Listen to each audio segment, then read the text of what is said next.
Welcome, your Backup Plan Tribe, to another great podcast brought to you. My name is Tina. Again, if you are new here, welcome. Welcome to Talking Taboo with Tina.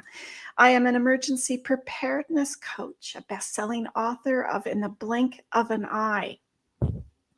Remember Jeannie? Yeah, that's how things happen.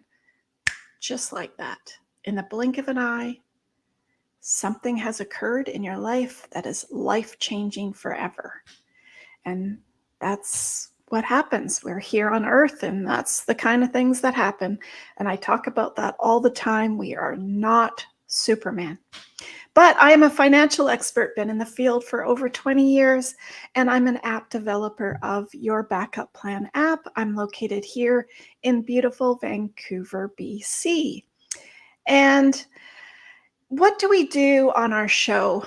I mean, thank you everybody who comes back and subscribes to our show, and all our new subscribers, and I welcome my previous ones. Thank you so very much from my heart. I wouldn't be here today going into my third season if it wasn't for you guys. So thank you so much. We focus on real, raw conversations with our listeners about the guest's journey from a life-changing event in their life. And that is, to me, so beautiful to hear how somebody has had something happen in their life that has made such a difference in their own life or someone else's after. And that inspires me to get up in the morning. It inspires me to find that next wonderful guest. And you know, people say, Tina, what is your backup plan app? Anyways, what the heck is it? Your backup plan app puts your life all in one place in case of any unpredictable circumstance, while it takes that painful aftermath out of that tragedy. And what does that mean? It means that we all can count on we're going to get sick or disabled or dementia, or we could have a list of things. We lose our house in a fire. We have a hurricane. We have a flood. We have the Florida condo collapse. We have wars around us today in 2022. We have things that you didn't expect ever to happen. The pandemic. People have passed away with COVID. People have been in ICU with COVID. We've had so many instances in life where it really means something to be better prepared. And we used to be better prepared. In the prairies, back in Little House on the Prairie, people used to roll up brown paper and put their documents inside it and tie it up tight and stick it up in the rafters or the basement rafters or the attic rafters, and then tell the family members where these important documents were. But do we do that now? No. And it's so complicated now. All of these documents are everywhere. They could be online. They could be digital. They could be in the mail. They could be in your filing cabinet. They could be in your drawer. Where I have found things from clients in garbage cans. I have found a person's will in a garbage can. I have, who knows why they put it there, but they have great intentions before they die. I've had clients who said, my dad said I had a will done and everything's looked after. Famous last words. Nothing. Matter of fact, she paid someone to open up the safe that was locked at her dad's house just to find out that there was Home Depot flyers in the safe. But he's prepared. So where the heck is all this preparation? Maybe he didn't really know what he needed to do. That could be too. And you think, well, I'll do this and I'll do that and that will be enough. But it's not. So the app helps you, assists you, guides you through the process. And all you have to do is just listen to the assistant that guides you through. And I wanted to make sure this was easy for everybody to do. And Mike Tyson always says, everyone has a plan until you get punched in the face. Isn't that true? We do. We have great intentions until something does happen. So, just quickly, I'd like to thank all of my listeners around the world. And things have changed in the last few months. So, thank you, United States, and thank you, Canada, for being one of our top listeners. Thank you, Germany, for sticking in there and staying with number 3. And now we have Italy and Australia coming up the ranks. So maybe I'll have to turn on my Italian accent or something for you guys if you can beat that next round. I'd love to have you come on, and I'm so thankful and grateful for your listening. Welcome to my German listeners. I always like to welcome my German friends. Meine deutsche Freunde sind unserem Podcast willkommen. Wenn Sie Kommentare haben, können Sie gern Fragen stellen. Also danke für deine Freundschaft und danke fürs Hören, meine deutsche Freunde. So thank you again for my German listeners.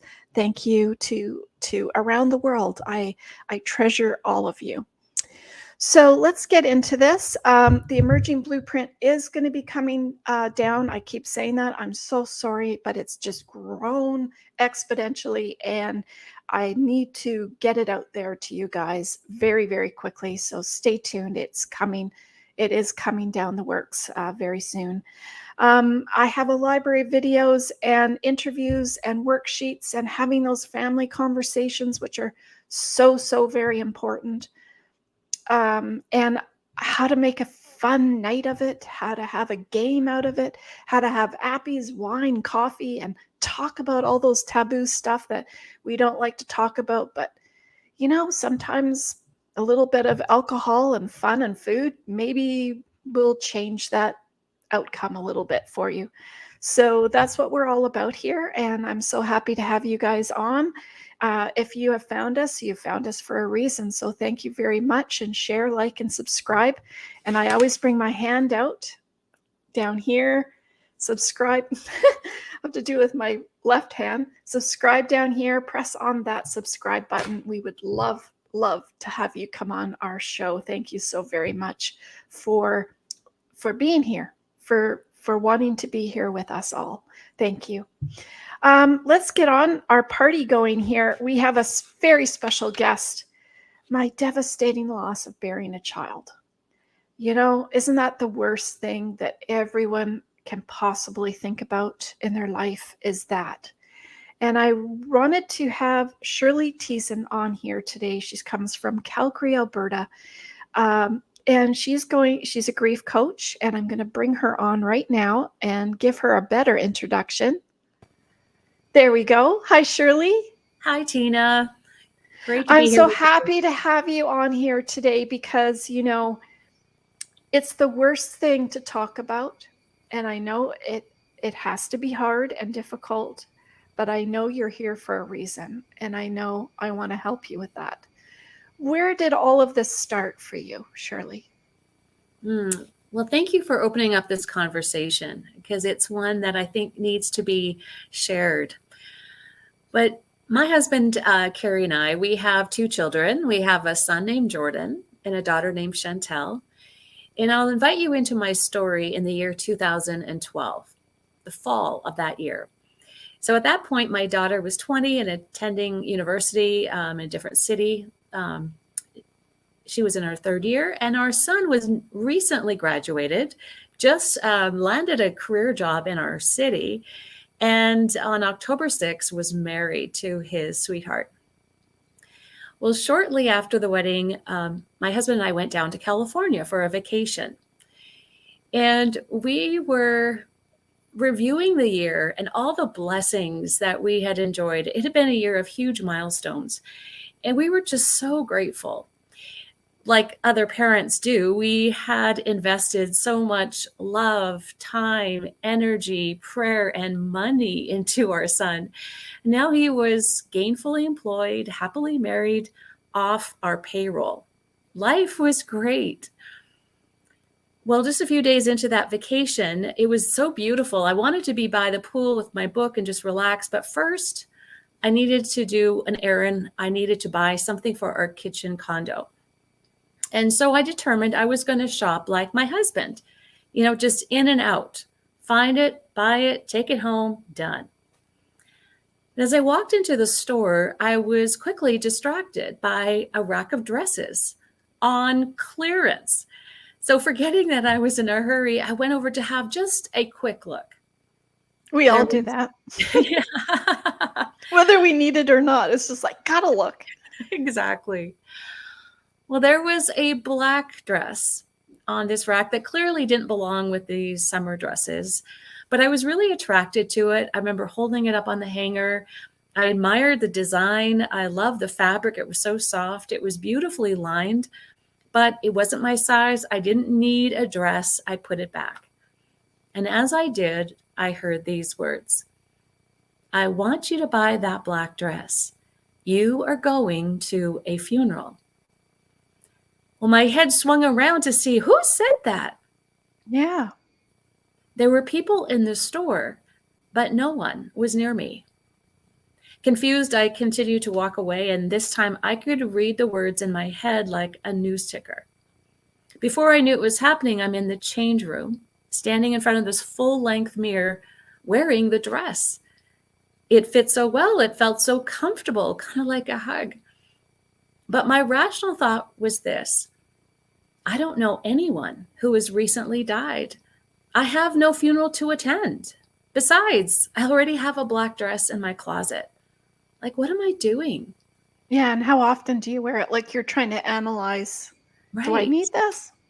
Right. And, you know, I have heard God's whispers to my spirit. I have felt his nudges, but never before did I receive such a bold directive. Like I could not avoid it or deny it. I bought the dress, unsure to whose funeral I was meant to wear it. Well, I didn't have long to wait. Well, I'm anxious to find out what you said to your husband when you brought the dress back. I don't think Did you tell him right away. No? No, I didn't even tell him right away. I remember going down for a nap because I was so exhausted, and I was thinking, why? And I actually slept indoors, which I was intending to go to the pool. But in hindsight, now I knew I needed that rest because in a couple hours, a California police officer came to our door. And within a few moments, my worst nightmare began to unfold. Our 23-year-old son, Jordan, married only 12 days, had been killed in a workplace accident. And it took me a few moments before I connected the dots. That black dress, the one I had just bought, now I knew to whose funeral I was meant to wear it. My son's funeral. And I saw it in disbelief. But at the same time, I felt like my Heavenly Father had picked out the dress that I should wear to his funeral. And in that way, it was like a tangible gift of his presence. Mm-hmm. It's like he picked it out, right? Exactly. Because, you know, I could have stood in front of my closet at home and just stared at it for hours and not being able to make a decision. The trauma of a loss just totally takes away your opportunity ability to think. Yeah, I just what I say all the time. Like, Absolutely. Where does your thinking go to? It just disappears. Disappears. And so it was such a gift to have God pick out what I would to wear. And, you know, wearing that dress gave me confidence to give a 23-minute tribute to my 23-year-old son at his funeral and my darkest. I don't know how you did that. I'm not sure either, but I know God was helping me. Maybe you got the power when you put the dress on. Well, I think it was more who gave it to me. I believe that is his strength that is made obvious in my weakness. Mm-hmm. Mm-hmm. Yeah, they say, you know, strangely, that everything that we're experiencing, we've already done. And I haven't quite understood that. Everything that we are going to experience, it's already laid out for us. It's already happened. And I don't understand that theory, but it makes sense with your story. Well, I believe we do have agency. We do have ability to choose our responses to our circumstances, for sure. But I also know that God has ordained our days. So there is this mystery that I sense in some things like that. But I just choose to trust God for every day, because I honestly could not even talk to you today about losing my son without his strength. Yes. Yes. It's very true. And how's your husband dealing with it? Well, we are so opposite in how we have been grieving. And I think this is very common with family members and couples. I was a very private person before my son died. And it was almost like somebody flipped a switch. And suddenly I just want to talk about him to anyone who will listen. Thus, I am talking to you. My husband, on the other hand, went very quiet with his grief. And if he was on your podcast, he would be mostly crying. And that's okay. We grieve differently. And I'm so grateful that he has supported me in my endeavors to develop a grief ministry and start a nonprofit and speak. And I wrote a story. I've written a book called The Little Black Funeral Dress.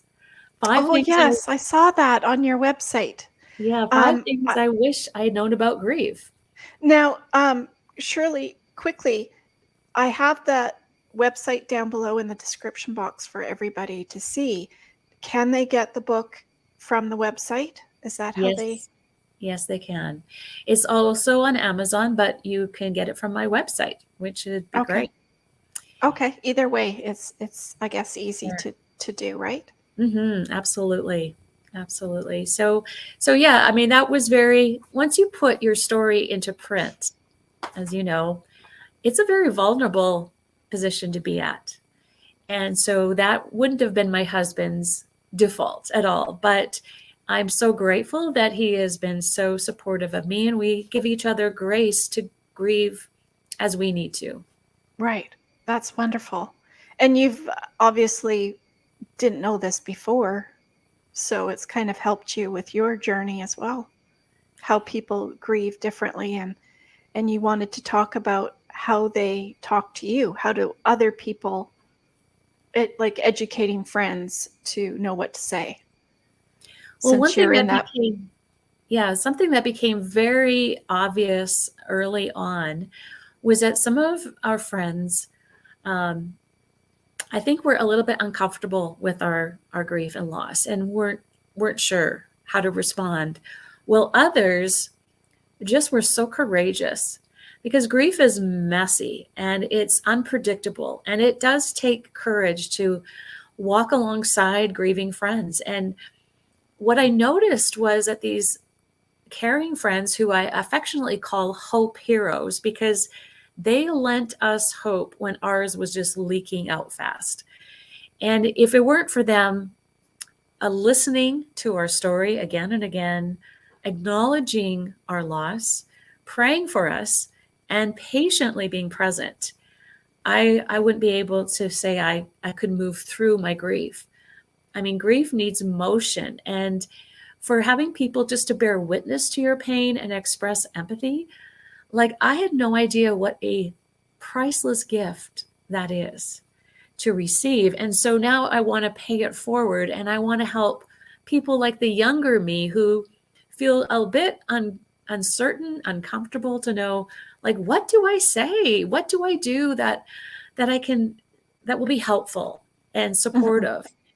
Because I think for many of us, and I'm speaking about myself here too, the younger me was so fearful of saying something that would wound my friend that I would just go, you know what? I'm just going to avoid the topic. I'm never going to bring up the name of their loved one. I'm never going to talk about it, because I don't want to make it worse. But not realizing that my avoidance felt like indifference to my grieving friend. And now I know that indifference actually feels more wounding than hate. And so I am very committed to helping people like the younger me to be confident in knowing how to express empathy, because it makes all the difference for the hurting and the brokenhearted. And it does, because when there's quietness, all you can think of is they don't care. Right, right. And I'm sure they do care, but they're not showing they care. Right. So what you want to do is educate people and showing that you care. Yeah, and there are many well-meaning people who have these platitudes or these things that they say, like my daughter-in-law often heard, well, at least you're young enough, you'll find another husband. Well, yes, that might be true. Because they're just a dime, everywhere. You just find them. They're growing everywhere. And it was hurtful, right? Because it was like, well, cheer up. Come on, it's not that bad. You can get another one of those. And it just is not helpful at all. It makes it worse. And that now you want to just avoid that person. They're not safe. They're not safe. Now you just want to hit them. Yeah, that too. Or if your parents have passed away, or an older friend or spouse or something, and people will say, well, they had a good life. Mm-hmm. That makes it all better. Right. And every loss is different. Just as our fingerprint is unique to us, the way we grieve is going to be unique to us, and we'll all do it a little bit different. But I think the only wrong way to grieve is to not grieve. And it is exhausting work, and it is painful. It's uncomfortable. But to not grieve means we're postponing it, which it will eventually erupt, probably in unhealthy ways. And so I know that for a time I got stuck on my grief journey.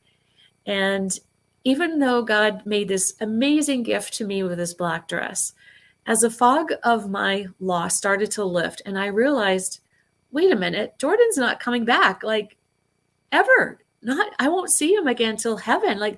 That's not okay. I've not only lost my son, I've lost our future with him. Yeah. I no longer have the opportunity to get those grandchildren I deserve.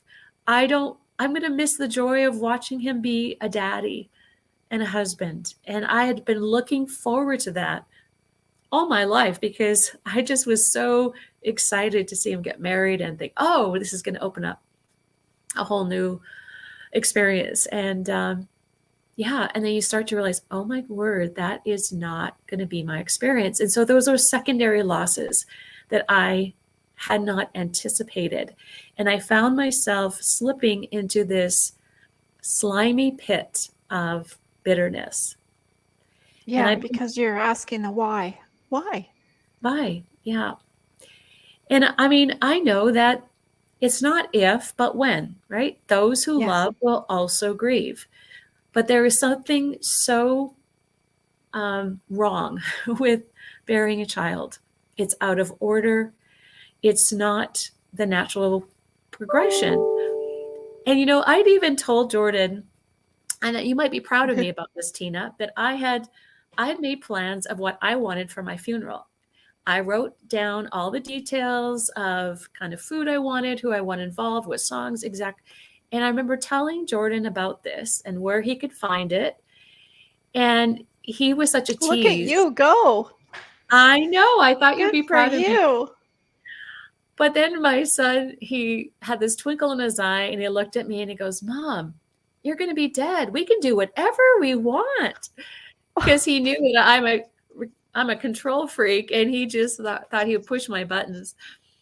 And, when he died, I was like, wait a minute.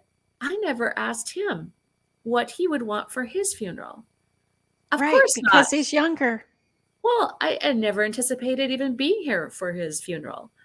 And, things like that were just such a shock. Yeah. And I tell people, guys, it doesn't matter what color you are, or color your eyes are, or what color your skin is, or how old you are, or what religion you are, or what color hair you have. Doesn't matter. Mm.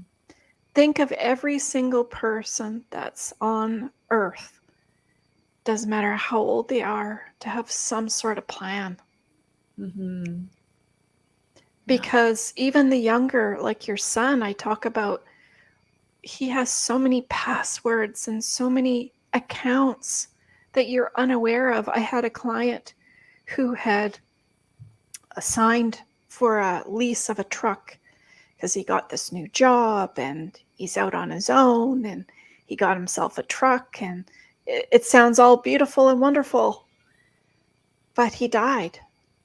Mm. And then they're stuck with this truck with no idea of, well, what do we do?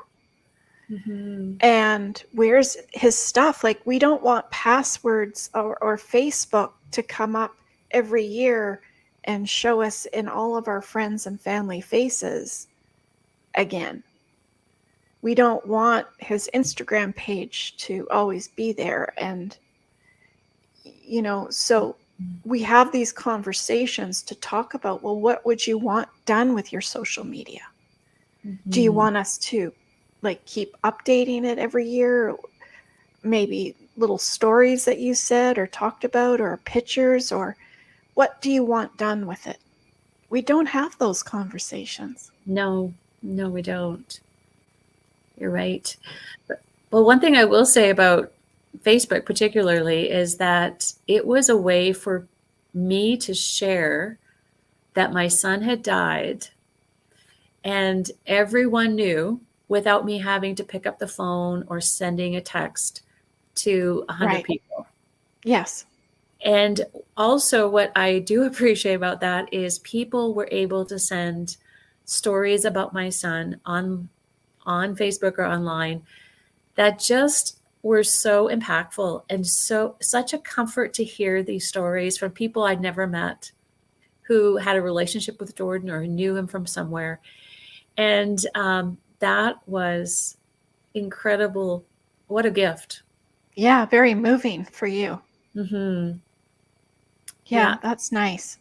Just to know that others are remembering your loved one with you is a beautiful way to acknowledge the loss. Yes. What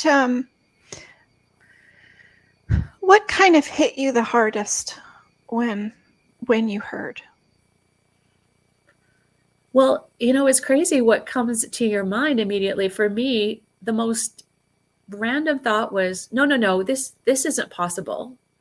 We don't even have the wedding pictures back yet. And I just thought, like, in some ways, I'm so grateful that we had all those pictures from Yeah. recent celebration. I really feel badly for people who don't have any recent pictures of their loved one with them. And we had those, and each one is priceless, absolutely priceless. But yeah, it was the realization that the future is gone with him. Mm-hmm. Yeah. And, one of the things that Jordan did is he was very, very thoughtful. And he had written a card to his dad and I just days before he died. And we didn't receive the card till after his death. But he was just saying, like, thanking us for all the things we had done for the wedding and welcoming Elise into the family. And he goes, I just so admire your marriage, and I want our marriage to be like that. And we're still going to go on family vacations together, right? Even though I'm married, and which really meant code for, you're still going to pay, aren't you? You're going to help, right? Yeah, you're still going to. But, he just was so affirming in his words. And so those cards are something that I am so glad I have kept over the years. And they too are something that I treasure. But yeah, I think one thing I've just decided that going forward, I want to be the best things about my son for other people. And that's one way to carry him with me into the future. Absolutely. And all of your experiences and your thoughts to help others. It's very, very informative as well as helpful. That's quite amazing how he wrote that just before, like he knew. Well, it wasn't unusual. He would often like give us a card, like he'd fill up all the white space of the card with his own Ah, handwriting, and it was his practice to do this, especially at on special events. So we just finished the wedding, so yeah, he had been very involved in helping with the wedding, planning it, all the events. So he knew that it was a big deal, and so yeah. he was grateful, and I love that that was his pattern. That's what he did. Well, it's beautiful, but at the same time, um, after a wedding, people usually don't have much time. Like they're just so incapacitated with going to work and getting their regular life back again. And are they moving? And are they buying something? Are they renting? Are they like they're having their friend? Like there's no time to be thankful. Well, it's interesting that many of the wedding guests got their thank you card from Jordan and Elise after the funeral, just shortly after. So we're still in the same month that they got married, and they were very diligent about doing that. And I think partly because they chose to delay their honeymoon until November. So they They had that break of, they had a little bit of time, so they thought, let's just do that. Let's make sure everybody knows how grateful we are for their yeah, participation. And yeah, I think part of it was because the honeymoon was yet to come. yeah, that's beautiful. So, what can you say that you've learned with coping with this? Mm, Because burying a child could be a baby or yes, absolutely. In the could womb be or out. Yes. an addiction or that you lose to our wonderful fentanyl problem Hmm. around the world. Well, the younger me used to think that grief was a private matter. It's best dealt with all alone. Like, no, that is such wrong thinking. I have realized so much we need each other. We need a community of safe friends to walk through this grief journey with us. And so, no matter what someone is grieving, it could be the loss of a job, a loss of a marriage due to divorce, it could be the loss of your dream or the loss of your hope for a child. Maybe it's a diagnosis or a health crisis or cancer. I mean, all these things are big things that we grieve, and we need each other to walk through that.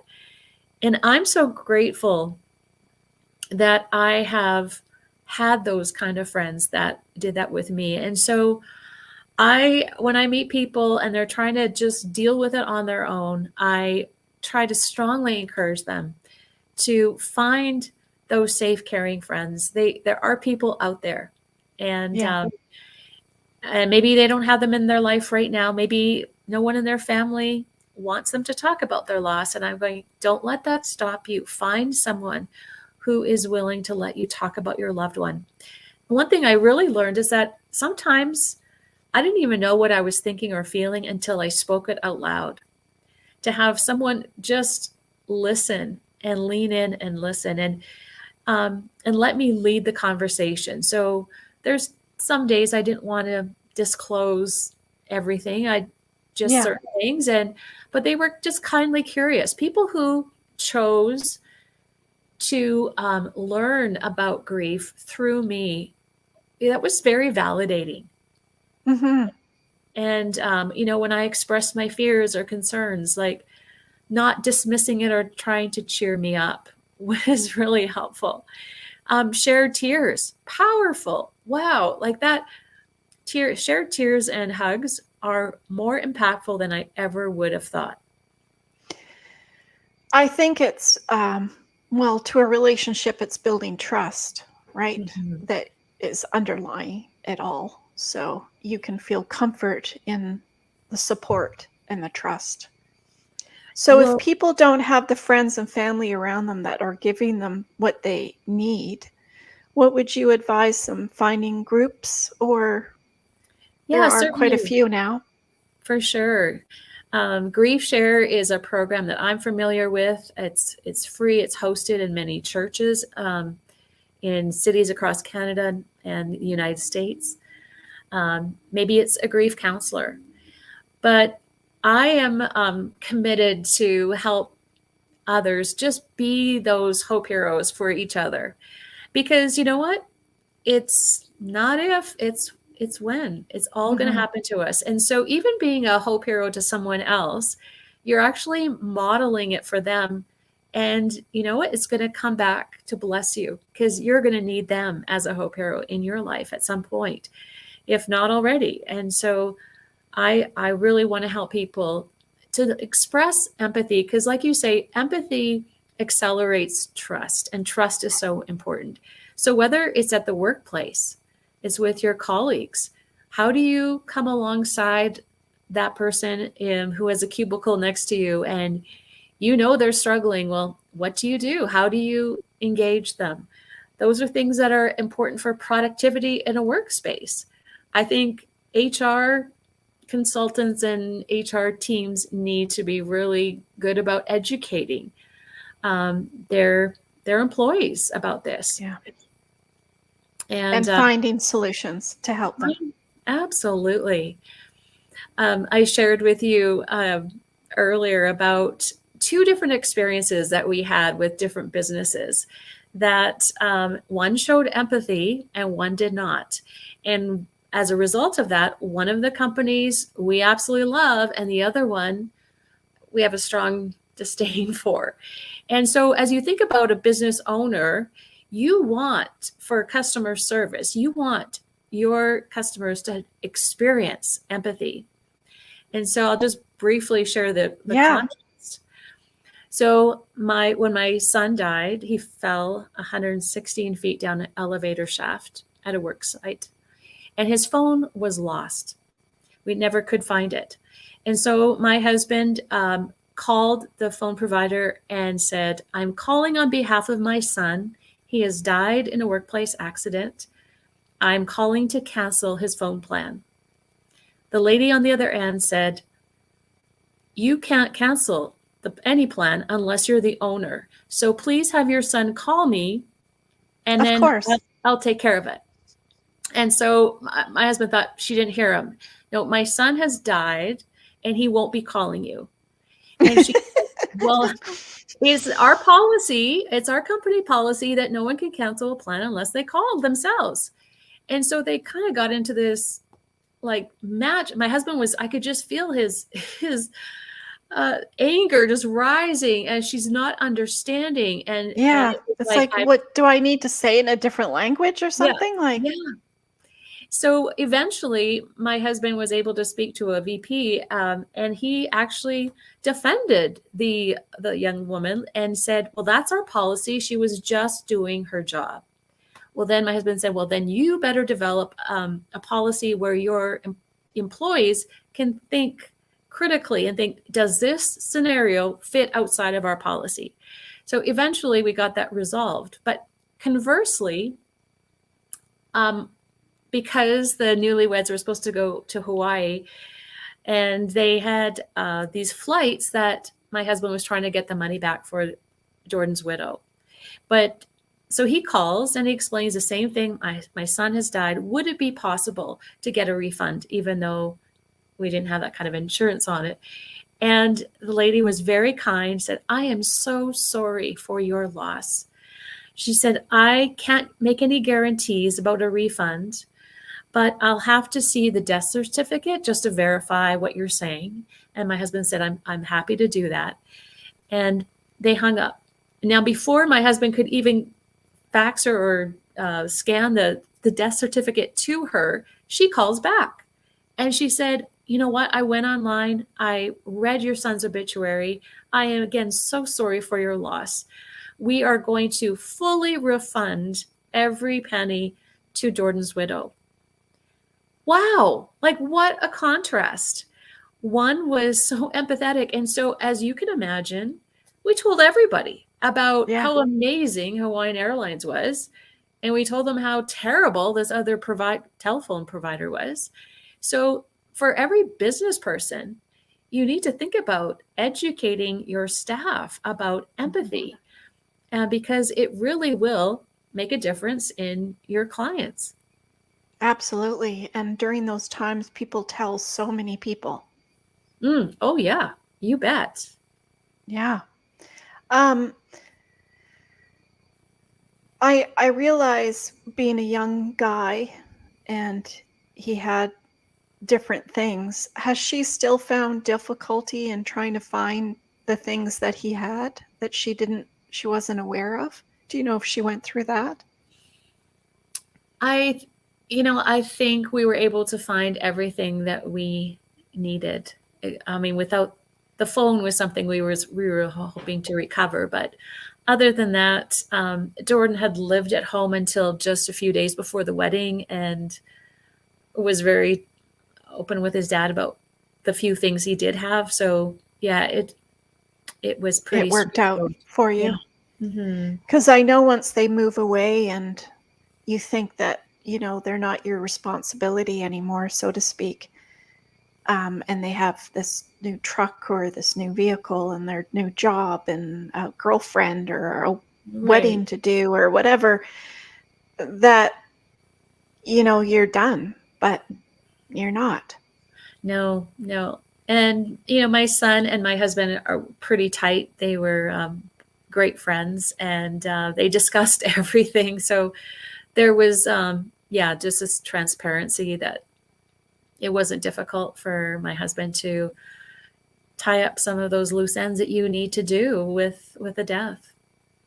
But in, say, a case like yours, with your son, how do you know about organ donation if he wanted that? Or how did you know about, would he want to be buried or cremated or anything like that?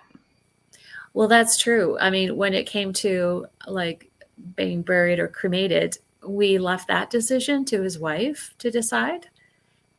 So we defer to her, and we know that he would have been okay with whatever she thought. Mhm. Yeah, because that's a hard thing, and families sometimes fight over little things like that. No, she wanted this. No, she wanted that. Yes, yeah, for sure. Well, we did not have a family plot. We had not purchased anything ahead, but now we do, and now there's room for, I think, 6 of us. Um, and But isn't it funny how you didn't have a plan until something happens, right, right. till I you mean, get punched in the face? yeah, yeah, exactly, exactly. We didn't think we Because thought we had a lot of time yet, you right? have time and you can do it tomorrow. Hmm. Yeah, we all live like that, and I'm not sure why we do, but we do. Well, it's uncomfortable for many to think about end of life or death or what comes next, and we like to live in the moment, in the um, here and now, and it's very wise to think ahead. Absolutely. Yeah. What would be some of the things that you could give to help friends Hmm. Well, you know what? assist? I think it's really important to remember this, that as a friend of the griever, it is not your responsibility to fix the pain of someone's loss. You can't fix it, but you can help to carry it. And how do you carry it? You express empathy by doing the LAP. And the LAP is an acrostic for LAPP, being listen, acknowledge the loss, pray, and patiently be present, and then just repeat. And so, thinking about how, like, anyone who thinks that grief has a timeline have never experienced a devastating loss themselves. And so, I think it's really important that we don't project onto our grieving friends that, this is a race and there is a prize for speed. There is no such thing.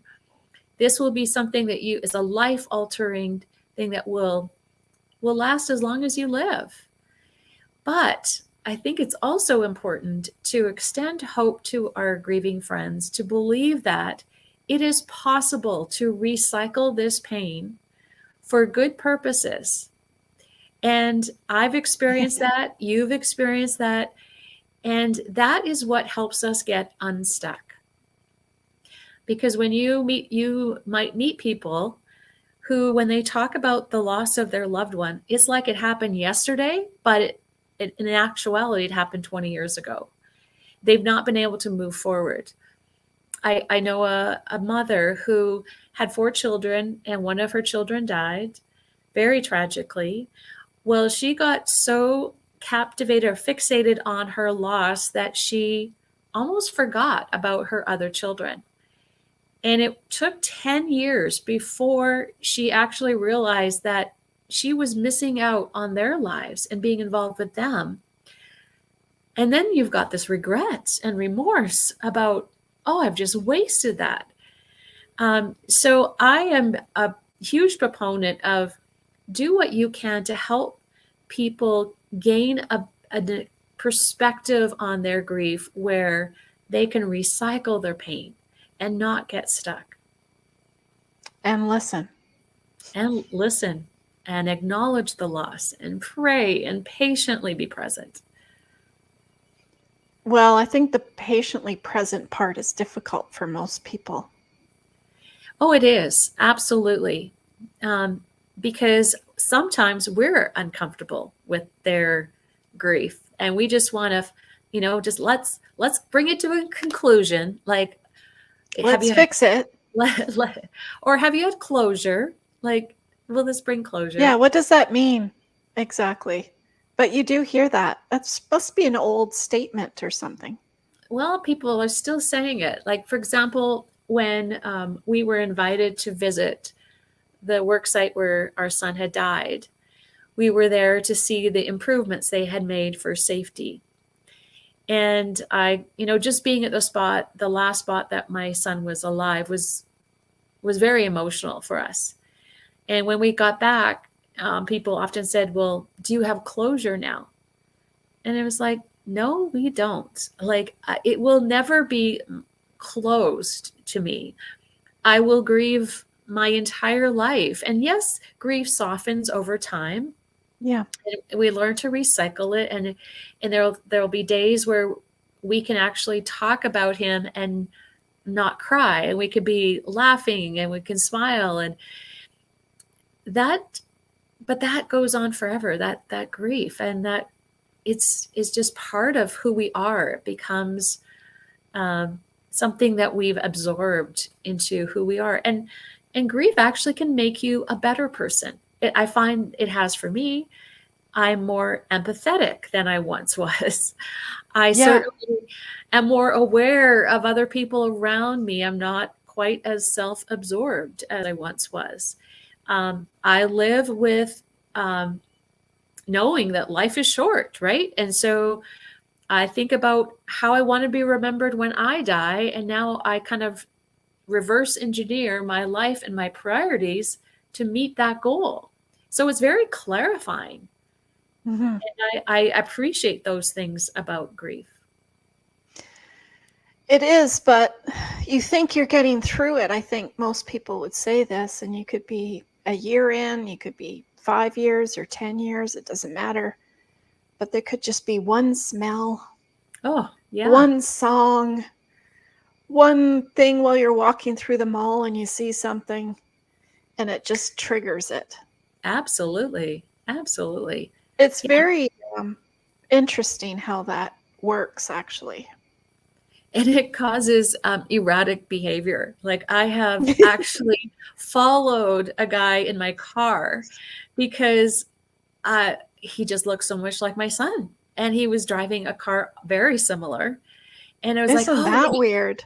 I just want to get closer. Like, I just want to get closer. And so I took some risks to follow him, but I never did meet him. But I was just like, oh, that looks so much like Jordan. And I mean, I would have never done that before, but it was just like, yeah, I want so much to see him, or I'd love to see. Yeah, I just love to see what who he'll be doing now. And so I do have a great interest in Jordan's friends. So they, the 3 guys that were his groomsmen at his wedding, 2 weeks later were his pallbearers and giving tributes to him. And how crazy is that? Oh, when you it's, think about it. yeah. And they're all That in, could be the title of your next book. yeah. Well, and they were all in their early 20s, right? Like no one ever expects that you're going to attend your friend's funeral. And so, I've just taken a real interest in their lives. And now several of them are married and some have children. And I certainly love tracking with them and encouraging them. But at the same time, it does hurt because I'm thinking, oh, I wonder, what they would be doing with Jordan and their kids, and like, would they be vacationing together? And so I've realized that you can hold these emotions of sad and happy at the same time. I say sad plus happy equals sappy. And so I feel like I live like a sappy life where Yeah, I'm yeah. holding those together. Because it's beautiful in a way because you have this extended family, Right. Right. where you're all part of the same thing. But at the same time, you feel sad about it not continuing, Yeah. how it was supposed to happen. Yeah, exactly. The things I'm missing.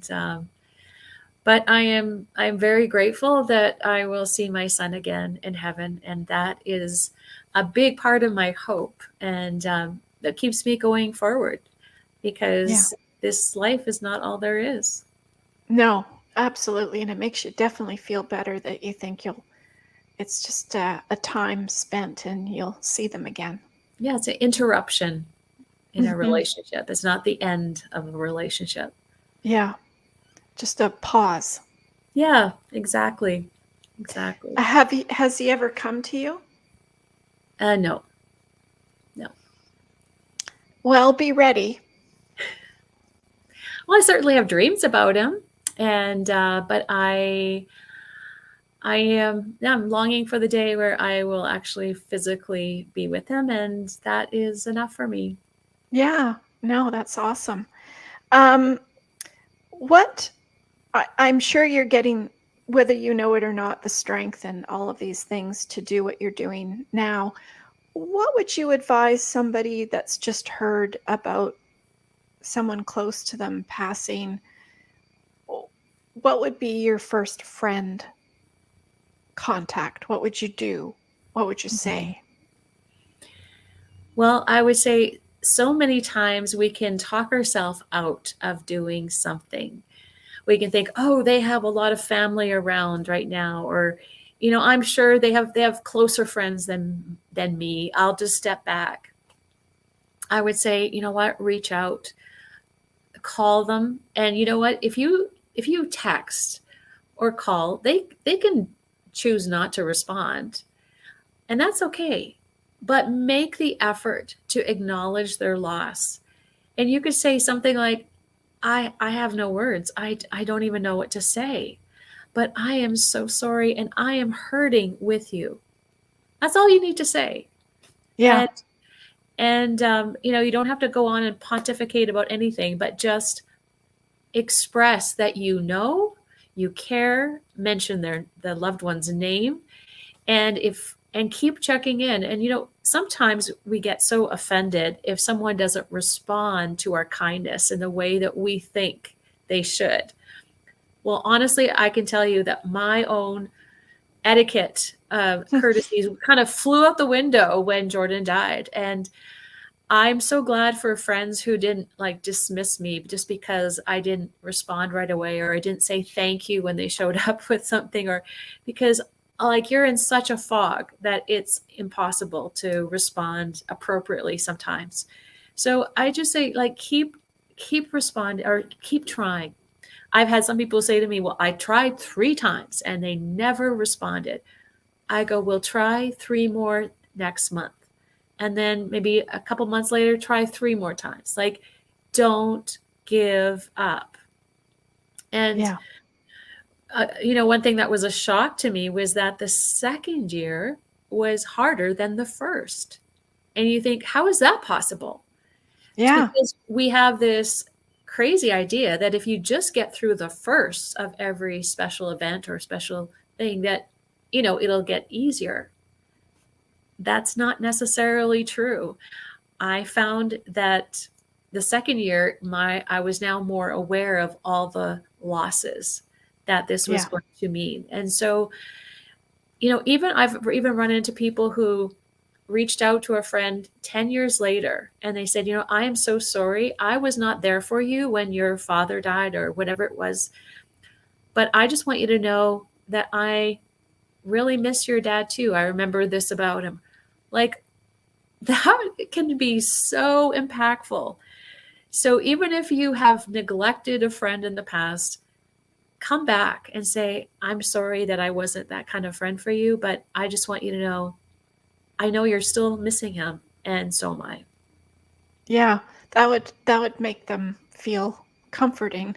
Um, I do know that I had spoken to a different guest, and they had suggested, because it's so hard to know where the person's at, because they don't even know where they're at That's when they're right. grieving, right? That's right. So by getting, like you said, not, I don't know how to put it, by you saying to keep going back to try to help when they don't know. I had this one guest who suggested that you just call them and ask them where they are today on a Hmm. scale of 1 to 10. Yeah, absolutely. Because when you're really sad, you don't want to say, "Oh, I'm really sad today," because if I did that, I would just blurt out, Mhm. and you wouldn't understand anything I said.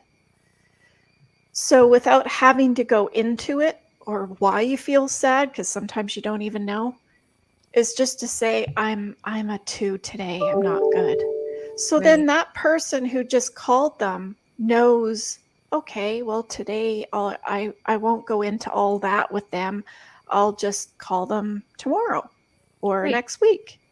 Right. Yeah, no, that's an excellent thing to do. Another thing is to really say, like, what do you miss most about your loved one today?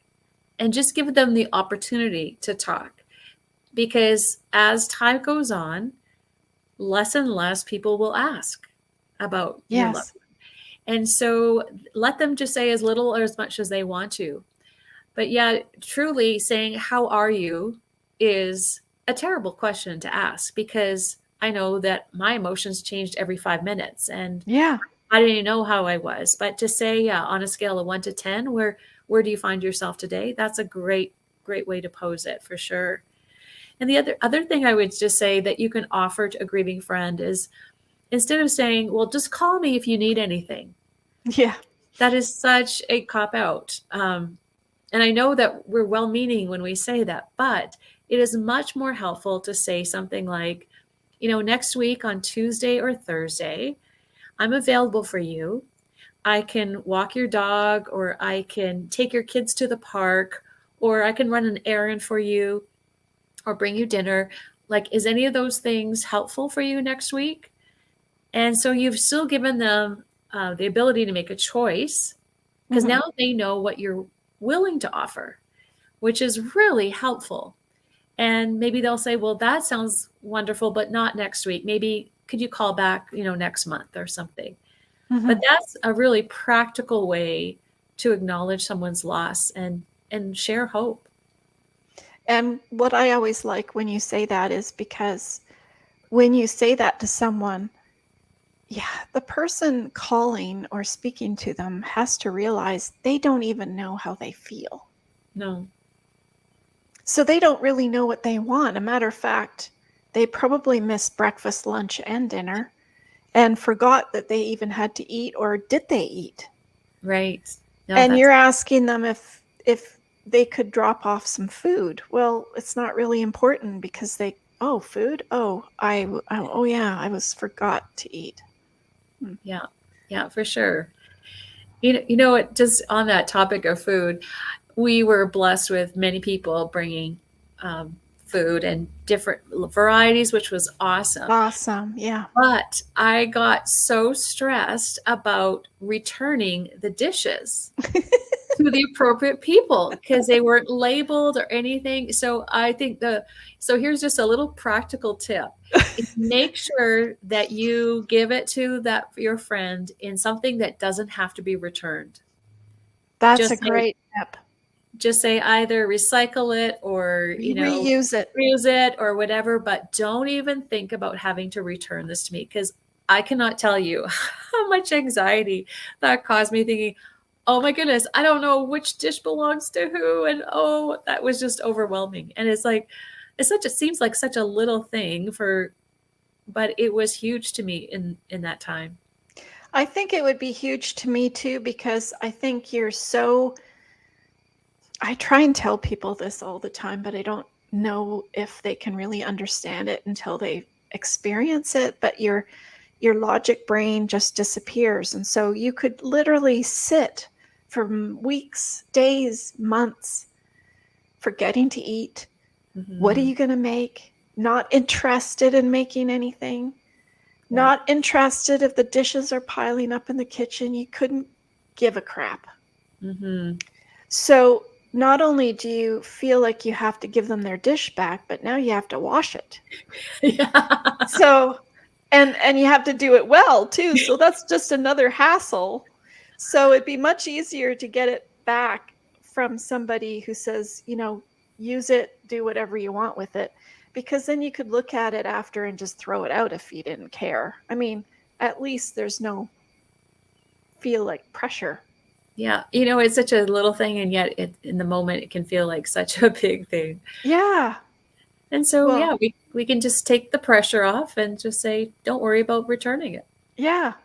Yeah, exactly. If they want to keep it, great. If they don't, it doesn't matter. What kind of final message? I could talk about this all afternoon, Shirley, with you. It's thank you so very much for coming on. What kind of final messages would you like the listeners to really hear? Well, for the griever, I would say to you, please remember that it is possible to recycle your pain for good purposes. Pain can have a meaningful purpose. And so look for it. Instead of resenting your loss, look for how you can recycle it. And to the friend of the griever, I say, please remember that it is not your job to fix the pain of loss, but you have the privilege and honor of helping to carry it. And how do you carry it? You express empathy, listen, acknowledge the loss, pray, and patiently be present. And share. Share the experience together. Absolutely. Well, you kind of have to share when you're listening and you're acknowledging, yes, but you're there, and choose to be courageous. Choose to push aside your own discomfort with grief and loss, and just enter into it with them. And it is such a meaningful gift. That you didn't realize existed. Yes, absolutely. Absolutely. I still think about your beautiful daughter-in-law who gets this comment probably often, I'm sure, while you're young enough to find someone else. And it's just too bad that she can't look at that person and say, I'm sorry that you haven't had an experience like this for yourself to realize that. I don't know what else I would say after that, but yeah, it's. Well, the thing is, when we are grieving, we're too overwhelmed to correct our friends who say Yeah. those. Well, because you're not thinking right. No. And it just takes too much emotional energy, and you think, you know what? Never mind. I'm just not ever going to talk to you again. Yeah.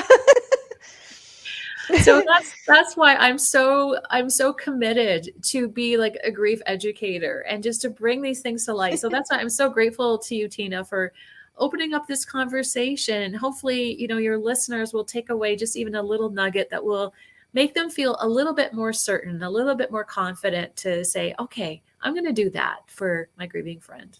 Yes, absolutely. And thank you for coming on and sharing those tips. Those are great tips. And thank you for being vulnerable to your story. It's not easy to do. No, not easy, but I am grateful for the opportunity. Yes, and I appreciate it very much. So thank you so very much. Thank you, Shirley. Thank you. Thank you so very much for coming on. So everybody, I don't want Shirley to leave. I'm sure you don't either, because I'm sure she's full of tips for all of us. Those were some great tips. Thank you. Thank you. Great. Take a moment and subscribe to our channel, because we have the button down there that you have to click on to subscribe. And when you are thinking about that special someone in your life today that you are thinking about right now when you're listening to this show, and you haven't spoken to them in a while, reach out to them today. Pick up that phone, go knock on their door, Zoom them, FaceTime, whatever it is. But talk to them and tell them how much you love and care about them today, because you don't know what tomorrow may bring. So stay tuned for our podcasts and our live streams. We have interesting and fun conversations with some of the most interesting and accomplished people in the world, like Shirley. I think you'll be entertained, informed, and hope that we've inspired you and motivated you to find your unique plan and not be Superman, because no one is. Expect the unexpected. We are on all podcast platforms where you might have found us already: YouTube, Instagram, Facebook, LinkedIn, Twitter, and TikTok. We have a Facebook group that you're welcome to join as a VIP, and you can share in your life experiences of, maybe an aunt or a parent, or what do I do in this situation, or what does everybody think I could say or do. It's very helpful to be part of a community and have some support that way. We always end with Carol Burnett, and I know Shirley knows who Carol Burnett is, that's for sure. Yep. She's a beautiful lady and full of life, and I always love to have part of her come on at the end of our show.